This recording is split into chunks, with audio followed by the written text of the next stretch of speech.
অত্যন্ত গুরুত্বপূর্ণ সূরা। এই সূরার মধ্যে 4টা ঘটনা বর্ণনা করা হয়েছে। অত্যন্ত ঘটনা সম্বলিত, অত্যন্ত সিগনিফিকেন্ট একটা সূরা।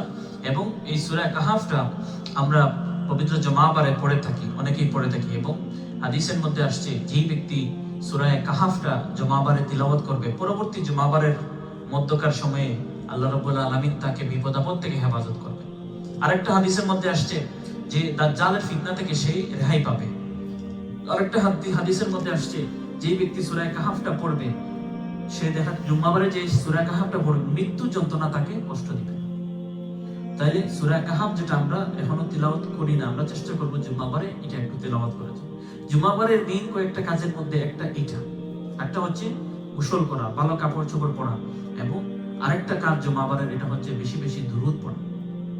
এবং জুম্মাবারের আরেকটা গুরুত্বপূর্ণ কাজ হচ্ছে জুমার যে দিন, এই দিন আসরের পরে আল্লাহর কাছে একটু জিকির আজকার করা, দুরূদ শরীফ পড়া। এবং ওই সময়টা অত্যন্ত গুরুত্বপূর্ণ, জুম্মাবার আসরের পরে। তো জুম্মাবারের অন্যতম গুরুত্বপূর্ণ কাজ হচ্ছে সূরা কাহাফ তিলাওয়াত করা।